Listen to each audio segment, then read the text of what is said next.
नमस्कार विद्यार्थ्यांनो, आज आपण angles and pairs of angles यामधील पुढील भाग पाहणार आहे, तो म्हणजे सप्लिमेंटरी अँगल्स म्हणजे पूरक कोन. आता पूरक कोन पाहण्यापूर्वी आपण एक भाग पाहणार आहोत, तो म्हणजे आता तुमच्या समोर मी एक रेषा ओढलेली आहे. काय केलेली आहे? मी एक रेषा ओढलेली आहे आणि त्या रेषेवर हे तीन बिंदू घेतलेले आहेत.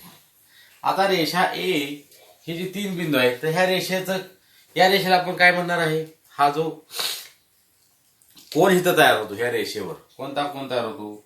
समजा मी म्हणलं सी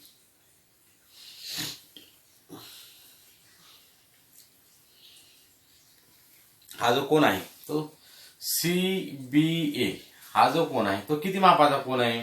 तर हा जो कोन आहे आपण मोजू पहा. तर हा कोन किती मापाचा आहे? हा कोन 180 मापाचा आहे. अँगल CBA हा किती मापाचा झाला? 180 मापाचा झाला. Okay.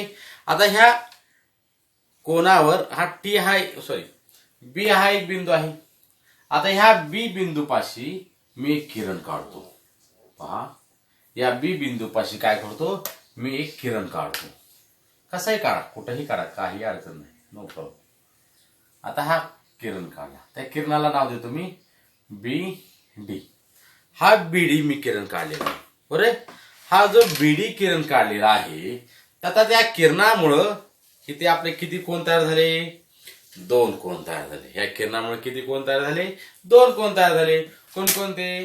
Angle ABD, angle ABD. आता हा जो अँगल ABD आहे आणि दुसरा कोणता कोन तयार झालेला आहे? Angle DBC, angle DBC. मग आता आपण अँगल ABD चं माप मोजू. आपण पहा, अँगल ABD चं माप किती आहे पहा. तर हे आहे किती? झाकलेली बाजू मोजायची. बरोबर आहे. तर हा जो कोन आहे तो आहे 112 मापाचा. किती मापा? 0, 10, 20, 30, 40, 50, 60, 70, 80, 90, 100, 110 आणि पुढे दोन रेघा आहेत. हा किती मापाचा आहे? 112 मापाचा आहे. आणि आता हा मोजू आपण अँगल कोणता? DBC. तुम्हाला सांगितलं झाकलेली बाजू मोजायची. आता हा अँगल DBC हा जो विचार करता एवढाच होतो, पलीकडचा बाजू. म्हणजे ही जी बाजू आहे ही बाजू काय केली जाते? ह्या कोन मापकानं झाकली जाते. म्हणून आपल्याला काय करायचंय? या बाजूपासून कोन मोजायचा आहे. 0, 10, 20, 30, 40, 50, 60 आणि इथे किती आहे? 8 रेघा आहेत. म्हणजे किती आहे ते? 68 आहे. तुम्ही कसंही किरण करा, काही अडचण नाही. आता पहा, ह्या दोघांची जर आपण बेरीज केली तर अँगल ABD अधिक अँगल DBC बरोबर 112 अधिक 68. 68, 8 आणि 2 10 ला 0 हा चाल 1, 6 आणि 1 7 आणि 1 8. म्हणजे या दोघांची बेरीज किती झाली? 180 झाली. या दोघांची बेरीज किती झालेली आहे? 180 झालेली आहे. म्हणून हे जे दोन कोन आहेत, या दोन कोनाला आपण काय म्हणणार आहे? Supplementary angle. सप्लिमेंटरी अँगल म्हणजे काय? की ज्या दोन कोनाच्या मापाची बेरीज, ज्या दोन कोनांच्या मापाची बेरीज 180 अंश असते, त्याला आपण काय म्हणणार आहे? Supplementary angle. किंवा आपण त्याला मराठीमध्ये आपण काय म्हणतो? पूरक कोन. जसं आपण काल व्याख्या लिहिली होती, the sum of measures of two angles.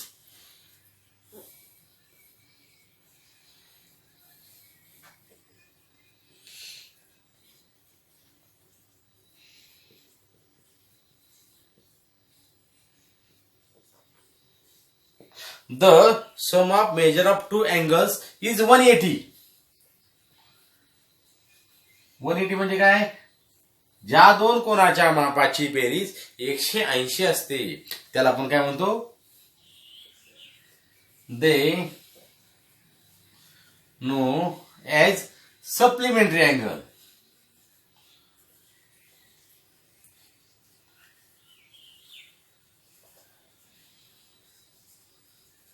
Supplementary angle म्हणजे काय?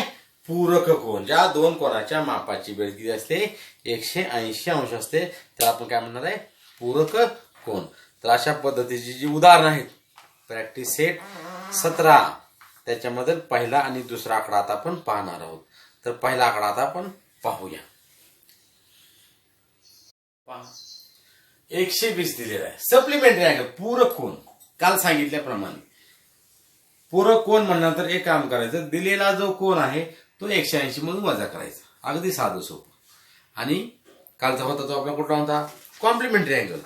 कॉम्प्लिमेंटरी अँगल असेल तर दिलेला कोन 90 मधून वजा करायचा. अगदी साधं सोपं. तर 180 वजा 120 किती झालं? 180 मध्ये 120 गेले 60 झालं. त्याप्रमाणे करायचंय. दुसरे करू आपण. पहा ए अंश आहे समजा. चला अगदी साधं सोपं, काही विचार करायचा नाही, अगदी साधं. 180 मधून वजा करायचं. आता यांचे वजाबाकी होते का रे बाबा? नाही होत. नाही होत तर नाही होत, नो प्रॉब्लेम. तर ते आहे असं ठेवायचं आहे. जो कोण दिलेला आहे तो काय करायचा आहे? 180 मधून वजा करायचा आहे. आता दुसरा आकडा आहे पहा. The measures of some angles are given below. Use them to make a pairs of complementary and supplementary angle. आता काय करायचं आपल्याला? कॉम्प्लिमेंटरी आणि सप्लिमेंटरी. कॉम्प्लिमेंटरी म्हणजे काय? ज्या दोघांची बेरीज 90 होते. आता 90 बेरीज कोणाकोणाची होते पहा बरं. त्या पुस्तकामध्ये जर तुम्ही पाहिलं असेल तर अँगल बी आणि angle N. Angle B is equal to 60 दिलेला आहे. सगळेच आपण होतो. Angle N is equal to 30. Angle Y is equal to 90. angle J is equal to 150. Angle D is equal to 75. Angle E is equal to 0. तर आपल्याला पाहायचं बघा supplementary angle आणि कॉम्प्लिमेंटरी अँगल.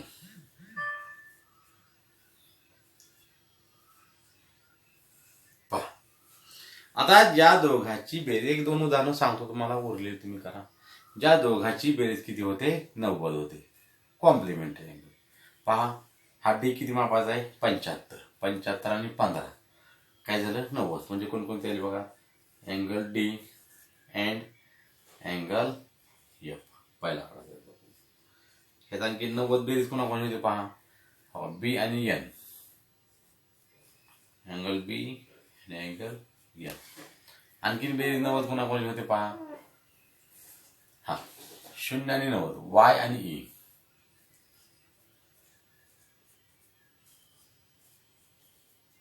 ओके. आणखीन बेरीज कोणाची होते का पहा? 90 नाही होत. ठीक आहे चालेल. आता सप्लिमेंटरी अँगल दोघांची बेरीज 180. जी आणि बी. जीचं माप आहे 120. 120 80. Angle B and angle G. दुसरा भाग कोणता होता पहा?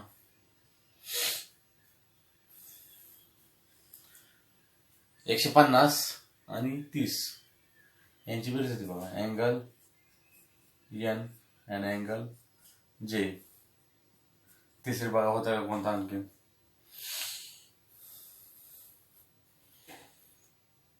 एकशे 20 झालं, 150 झालं, 60 75 90.